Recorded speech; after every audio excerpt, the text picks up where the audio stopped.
எத்தனையோ மனித உணர்வுகள் இருந்தும் இந்த காதலுக்கு மட்டும் ஏன் தனிச்சிறப்பு? அரும்புதல் முதல் உதிர்தல் வரை மனம் கமழும் ஒரே மலர் காதல்.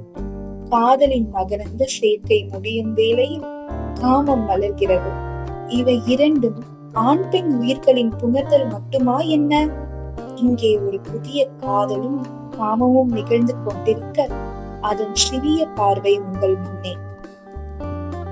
காமத்துப்பால் மை வழிந்து பேனாவின் நுனி தொட்டு முணங்கிக் கொண்டே பேனா அவளை நெருங்க, முணங்கிக் கொண்டே பேனா அவளை நெருங்க.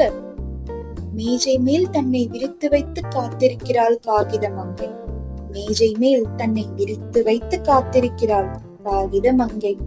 காற்றில் அசையும் அவளின் நெளிவுகளில் பெருமூச்சு விட்டு, காற்றில் அசையும் அவளின் நெளிவுகளில் பெருமூச்சு விட்டு பேனா நுனி அவளை நெருங்க சட்டென வெட்கத்தில் மேலட்டை இழுத்து போர்த்தி தன்னை மூடிக்கொண்டாள். மீண்டும் ஒரு தென்றல் தீண்ட, மீண்டும் ஒரு தென்றல் தீண்ட மூடிய மேலட்டை மெல்ல திறக்க காகிதத்தின் சுணங்களிலும் பேனாவின் குணங்களிலும் ஒரு காதல் காமக்கதை உருவாகி கொண்டிருக்கிறது. எழுத்துக்களால் காகிதத்தின் சுணங்களிலும் பேனாவின் முனங்களிலும் ஒரு காதல் காமக்கதை உருவாகி கொண்டிருக்கிறது எழுத்துக்களால்.